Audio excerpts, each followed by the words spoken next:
일본이 참 집요할이 많지 자기네 땅이라고 우기는 독도가 있습니다. 다케시마의 날까지 정해서 기념일로 지정할 정도로 그 욕심을 감추지 않고 있죠.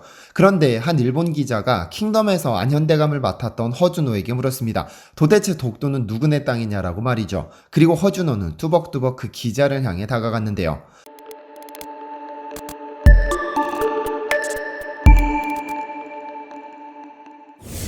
안녕하세요, 디스멘터리입니다. 한국형 좀비라는 새로운 트렌드로 전 세계 시청자들의 눈과 귀를 사로잡았던 드라마가 있습니다.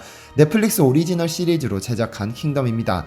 2019년 1월 25일 전 세계 190개국에서 동시에 공개된 이 드라마는 장르물의 대가 김은희 작가와 김성훈 감독이 만난 작품인데요. 한국형 좀비라는 독특한 소재를 흥미롭게 풀어내면서 어마어마한 인기를 끌었었죠. 그런데 이 드라마의 주인공 세자 이창의 활약도 대단했지만 기타 주연들의 연기력이 대단했습니다. 특히 조학주를 맡았던 류승룡 배우, 그리고 안현대감을 맡았던 허준호 배우의 연기는 그들이 왜 대배우라고 불리는지 충분히 증명해 주었죠. 그중 안현대감을 맡은 허준호의 연기는 보는 이들로 하여금 감탄을 불러왔는데요.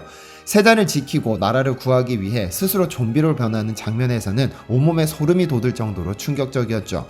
이에 시청자들은 만약 이 역할을 다른 배우가 맡았다면 절대로 이렇게 무섭지 않았을 것이라면서 허준호의 연기에 혀를 내둘렀습니다. 선이 굵은 역할, 그리고 이목구비에서 풍기는 분위기 때문에 이 배우는 절대로 가벼운 역할을 맡지 않으면서 존재감을 알려왔는데요. 그런데 허준호 배우가 일본 기자의 간담을 서늘하게 만든 일이 있었습니다. 지난 2009년 허준호는 뮤지컬 갬블러 공연 홍보차 일본을 방문합니다. 당시 일본에서는 올인이라는 드라마가 방영 중이었고 허준호는 덕분에 엄청난 인기를 끌고 있었습니다. 그런데 뮤지컬 홍보를 위한 공동 기자회견에 참석한 허준호에게 한 일본 기자가 질문합니다. 한국과 일본, 양국 간의 독도 문제에 대한 본인의 입장이 어떻게 되느냐라고 말이죠. 사실 일본 기자들의 무례한 질문은 가끔씩 눈을 찌푸리게 만드는 것으로 잘 알려져 있어 허준호 배우도 그냥 무시하고 넘어갈 수도 있었습니다만 그는 그러지 않았습니다.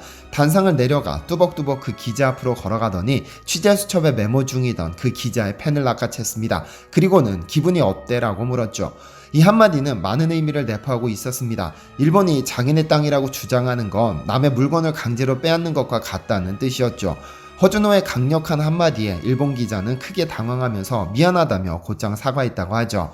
한국 땅을 한국 땅이라고 말하는 것이 왜 어렵냐고 할 수 있겠지만 일본으로 작품을 홍보하러 간 배우들에게는 쉬운 일이 아닙니다. 팬들의 사랑이 곧장 수익으로 직결되는 배우들의 입장에서는 아무래도 발언하기가 쉽지 않지만 허준호 배우는 단 1초의 망설임 없이 일본 기자에게 참교육을 시전했죠. 그런데 허준호 배우가 참교육을 해줘야 할 대상이 또 등장했습니다. 이번에는 개인이 아닌 단체인데요. 바로 국제올림픽위원회 IOC입니다. 스포츠에는 정치가 개입되어서는 안 된다는 IOC는 3년 전 열린 평창올림픽 당시 이 같은 이유로 선수들에게 정치적인 메시지를 전달할 수 있는 그 어떤 세리머니도 하지 못하도록 했습니다. 그런데 얼마 전 IOC는 도쿄 조직위에서 제기된 이슈는 그쪽의 입장을 참고해 달라고 말했죠. 김연아 선수가 등장해 화제를 모았던 평창올림픽 당시 일본은 한반도기에 그려진 독도를 문제 삼아 IOC에게 강경하게 대응할 것을 요구했습니다.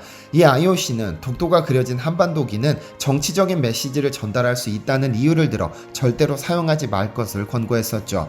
이 한국 정부는 우리나라 고유의 영토임에도 불구하고 국제적인 행사 취지에 맞게 권고를 받아들였습니다. 그런데 지난 2019년 공개된 도쿄올림픽의 성화봉송 루트를 설명하는 일본의 지도에는 참 일본스럽게 독도가 그려졌습니다.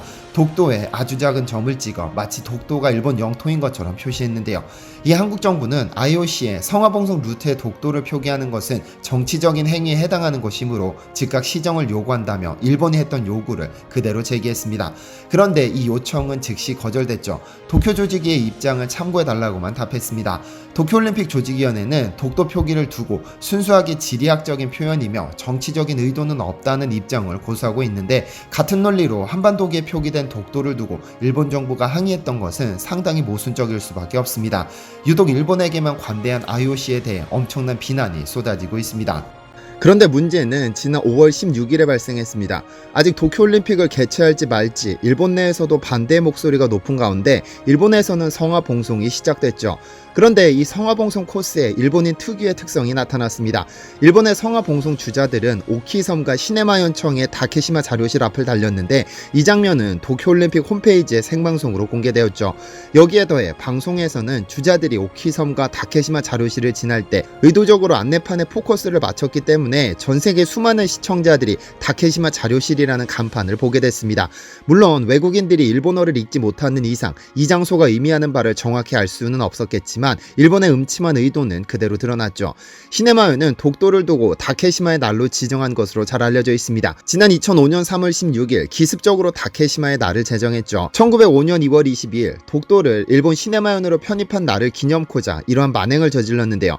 여기에 빡친 창원시 의회는 3월 18일 대마도의 날을 긴급 상정하기도 했었죠.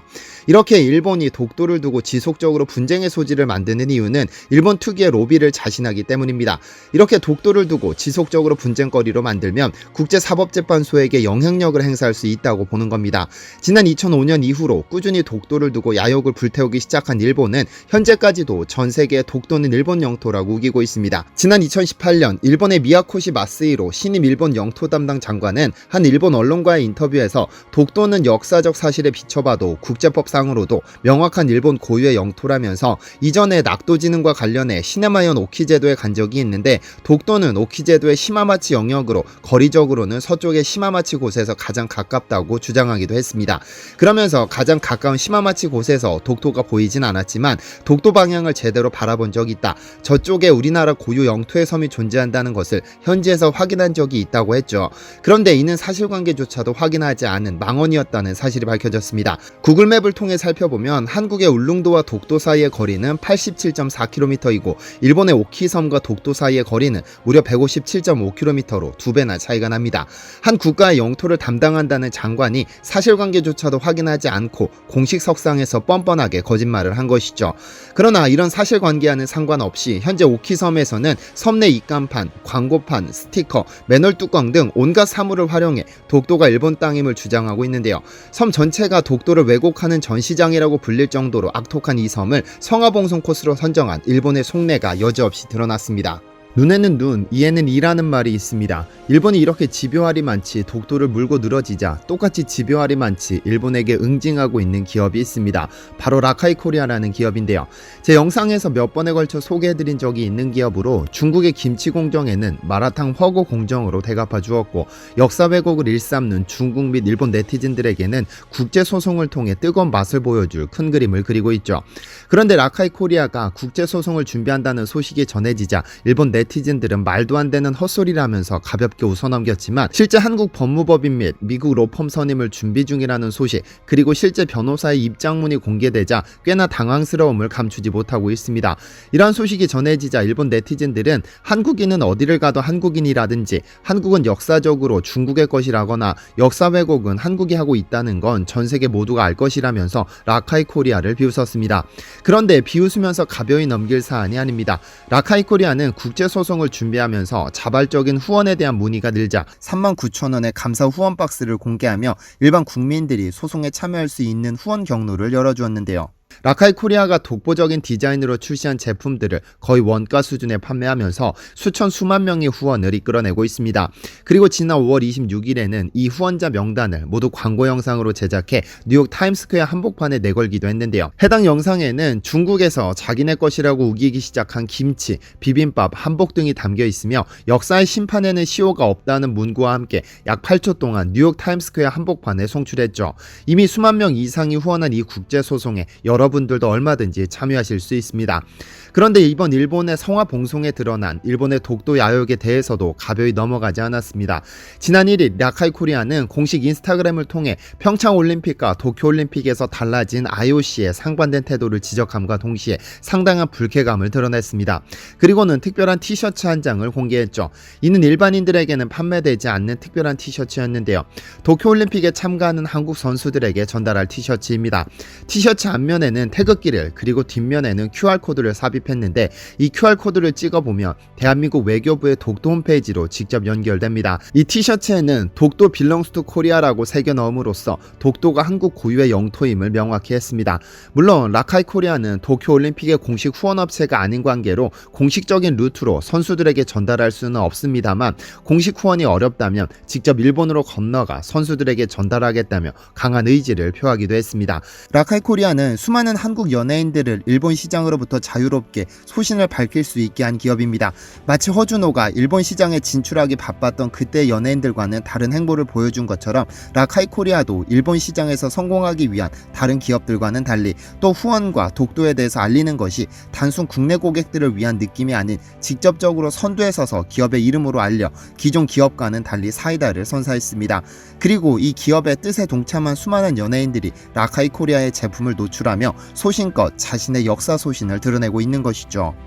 그리고 이러한 소식이 전해지면서 전 세계 많은 언론에서도 이를 기사로 다루기 시작했고 이 덕분에 일본 언론 및 커뮤니티에 도배되어 온갖 비난에 휩싸이기도 했는데요. 어쨌든 도쿄올림픽이 시작되기도 전에 일본이 저지르는 만행에 대응하기 위해 정부와 민간은 다양한 경로로 대응하고 있습니다. 국내 정치인들은 물론 전문가들이 나서 일본과 IOC의 이중적인 태도를 지적하고 나섰죠. 외교부는 수마 히로이사 주한 일본 대사관 총괄 공사를 공개 초치하여 도쿄올림픽 지도에서 독도를 삭제할 것을 강력히 요청했습니다. 상대국 외교관에 대한 초치를 사전에 밝히는 것은 외교 관계상 극히 이례적인 사건으로 한국 정부가 얼마나 강경하게 대응하고 있는지 알 수 있는 대목인데요. 이에 대해 일본 측의 입장은 무엇인가라고 묻는 국내 취재진의 질문에 소마공사는 아무런 답변도 없이 청사로 급히 빠져나가기도 했는데요. 여기에 더해 대기업도 아닌 작은 기업이 앞장서서 일본의 만행을 꾸짖고 다양한 방식으로 대응해오고 있어 많은 국민들의 응원과 지지가 쏟아지고 있습니다. 과연 우리는 개인으로서 잘못된 역사가 진실로 전달될지도 모르는 상황을 지켜보기만 해야 할까요? 우리가 할 수 있는 일이 무엇인지 고심해보고 행동으로 보여줄 수 있는 용기가 필요하지 않을까요? 시청해주셔서 감사합니다.